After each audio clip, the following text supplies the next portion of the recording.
You ask Tiger to solve. This deals with linear equations with one unknown. The final result is x equals -3/2. Let's solve it step by step. Simplify the expression. Break up the fraction. Simplify the fraction. Find the greatest common factor of the numerator and denominator.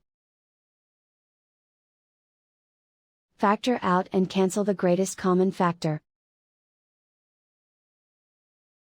Group all constants on the right side of the equation. Subtract 3 from both sides.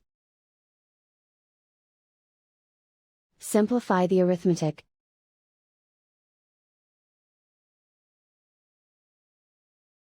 Isolate the x.